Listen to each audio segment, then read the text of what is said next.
The Henderson family reunion was held at my Aunt Margaret's suburban home, complete with folding tables, store-bought potato salad, and the annual competition to see who had achieved the most since last year. At 29, I was the youngest attendee and apparently the biggest disappointment. Poor Jessica, Aunt Margaret announced to the assembled crowd, still living in that tiny downtown apartment. One bedroom, can you imagine? At her age, she should own a proper home by now. My cousins nodded sympathetically from their lawn chairs, surrounded by photos of their suburban houses, new cars, and recent vacations to Disney World. I sat quietly at the card table designated for the kids, even though I was pushing 30. I keep telling her to move back home and save money, Mom chimed in, accepting condolences like I was terminally ill.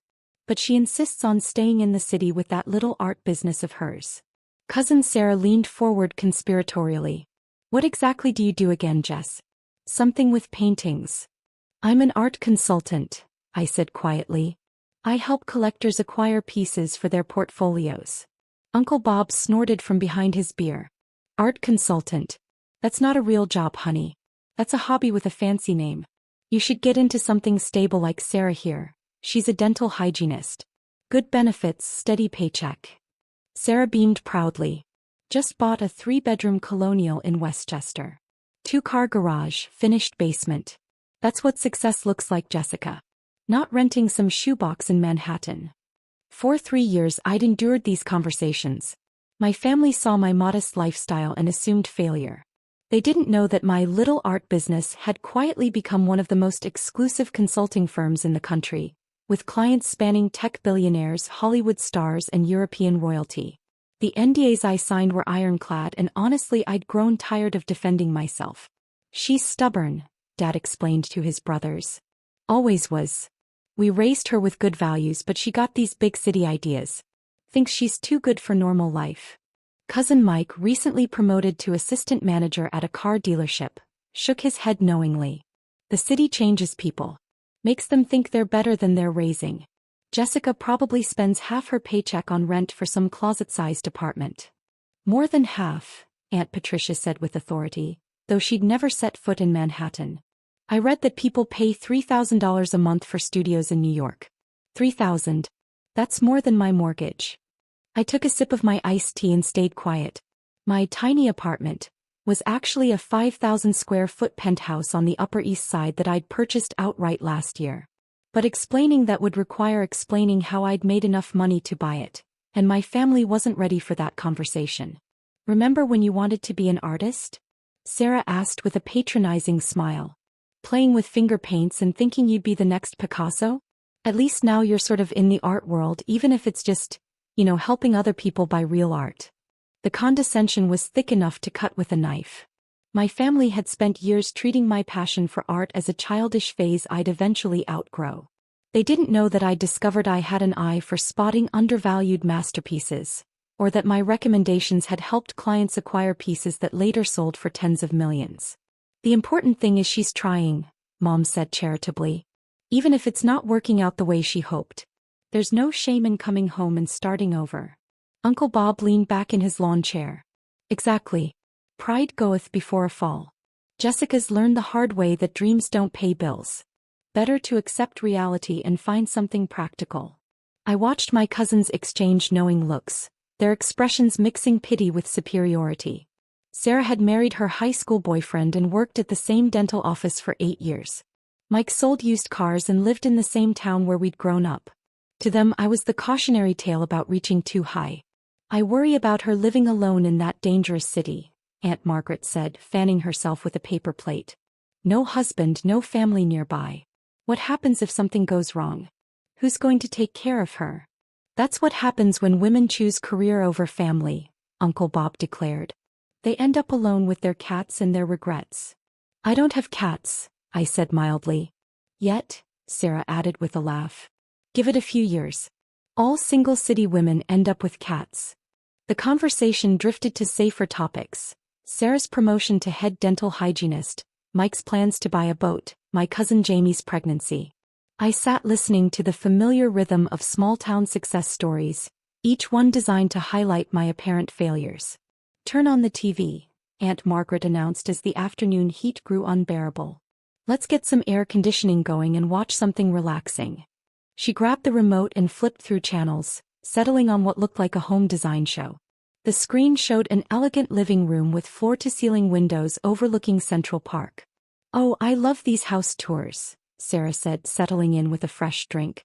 "Makes you appreciate what you have, you know? All these rich people with their fancy apartments, but do they have real relationships? Real community?" The TV narrator's voice filled the room. "Welcome to Architectural Digest's exclusive tour of Manhattan's most stunning penthouses. Today we're showcasing a $30 million residence that belongs to one of the art world's most mysterious figures." "$30 million?" Mike whistled. "Can you imagine having that kind of money?"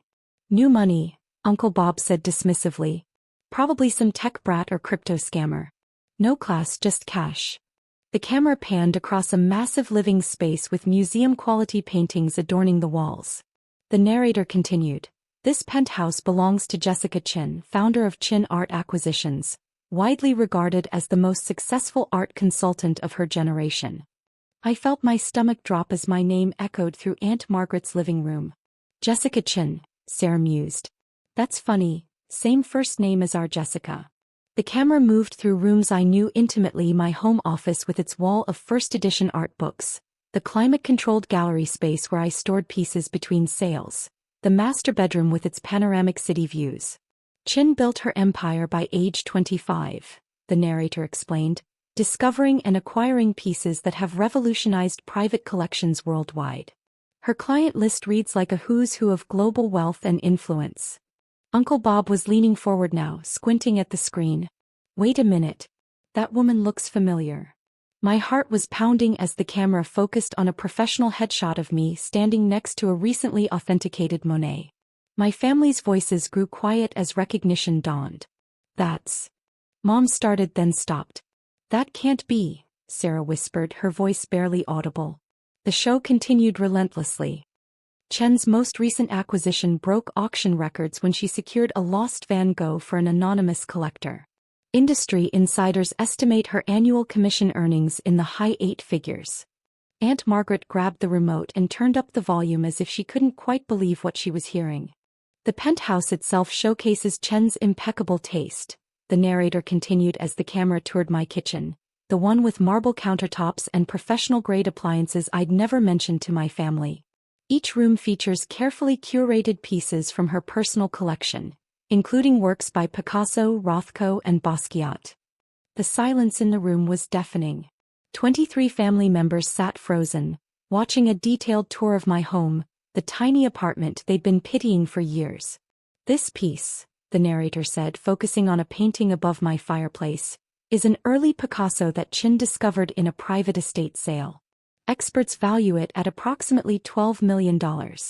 Sarah's drink slipped from her hand, ice cubes scattering across Aunt Margaret's carpet. The show moved to my master suite with its king-sized bed and walk-in closet that was larger than most of my cousins' bedrooms. Chen's success has earned her recognition from the Metropolitan Museum of Art, the Louvre, and the Getty Center. At 29, she's already been featured on Forbes' 30 Under 30 list and has consulted for 3 Nobel Prize winners on their art acquisitions." Uncle Bob was the first to find his voice. "Jessica, is that really you?"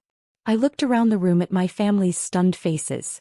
The same people who'd spent the afternoon explaining my failures were now staring at a television screen showcasing my multimillion-dollar penthouse and international success.